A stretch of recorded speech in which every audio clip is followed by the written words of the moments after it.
Hello बच्चों।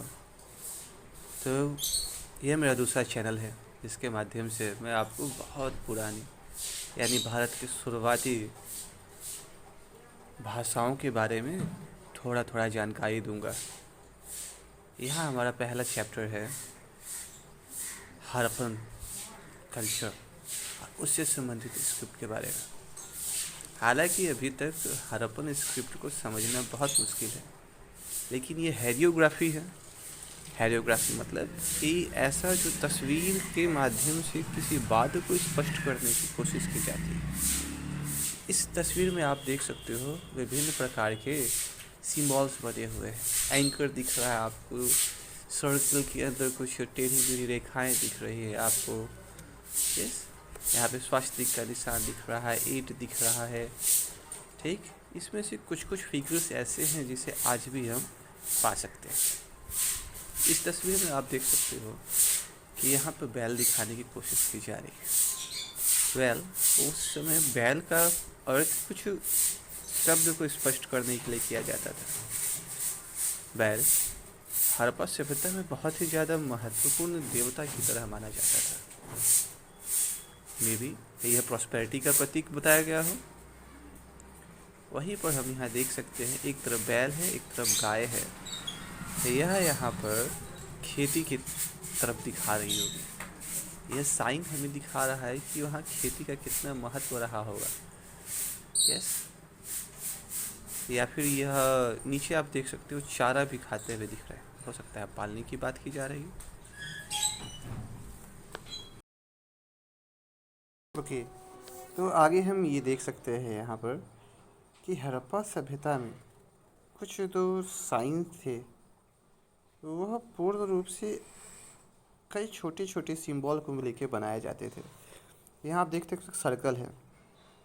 जब हम सर्कल में यहाँ से बीच में हाफ कर देते हैं तो ये एक तरह की आकृति ही नहीं, एक अलग तरह का शब्द का संरचना हो जाया करता था। जब हम इसको 3 भागों में बांट दिया करते थे तो यह कुछ अन्य अर्थ को ही स्पष्ट करता था। वहीं यह 4 को हम देखते हैं तो यह अन्य, यथा यह यात्रा को दर्शाता था। वही हम देख सकते हैं तो कहीं कहीं पर आपको पानी की लहरों का इस्तेमाल करते हुए देखने को मिलेगा। अब हम देखेंगे बच्चों, जो पानी की लहरें थी यह ज़्यादातर सील्स में देखने को मिले। यह पानी की लहरें दिखाती है कि यह नदी मार्ग यानी जल मार्ग के द्वारा पहुंचाई गई होगी। यह जल मार्ग का घोतक था। इसी तरीके से हम देख सकते हैं कि जब सांप या राइनो या बंदर या इसी प्रकार का कोई जीव जब दिखाया जा रहा था तो वह वर्षा वन की तरफ इशारा करता था। इसके अलावा एक दो जगह हम देखते हैं कि वहाँ एक फिगराइन बैठा हुआ है जिसके सींग हैं, और वो फिगराइन जो है वह एक ध्यान की मुद्रा में बैठा हुआ है। हाल ही में हम लोगों ने इस चीज़ को पाया है कि यह फिगराइन कुछ और नहीं बल्कि भगवान शिव को दर्शा रहा है। यह नोटिस करने की बात है कि उस समय भी भगवान की पूजा की जाती होगी। और ये जो फिगर था यह था पशुपतिनाथ का।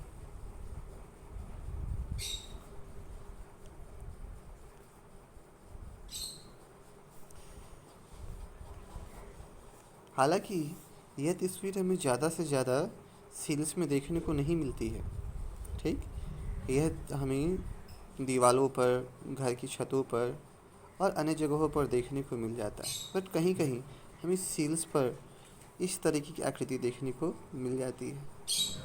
ठीक, और हमने इसको पशुपतिनाथ ही क्यों कहा? क्योंकि इसके चारों तरफ हमें पशुओं की आकृति देखने को मिलती है। ठीक है, खैर मैं बहुत अच्छा ड्राइंग नहीं बना पाता हूँ तो प्लीज़ इसे सीरियस मत लीजिएगा। ठीक। और इसी तरीके से हमारा जो नेक्स्ट टॉपिक होगा वो होगा ब्राह्मी स्क्रिप्ट,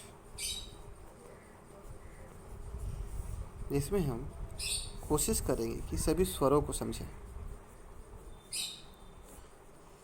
हम सभी स्वरों को समझेंगे और कोशिश करेंगे कि आज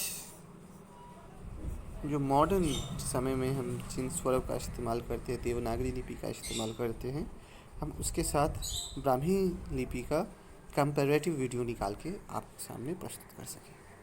ये हमारा प्रयास। यदि आपको अच्छा लगता है तो प्लीज़ चैनल को सब्सक्राइब करें और अपनी इच्छा हमारे साथ शेयर करें।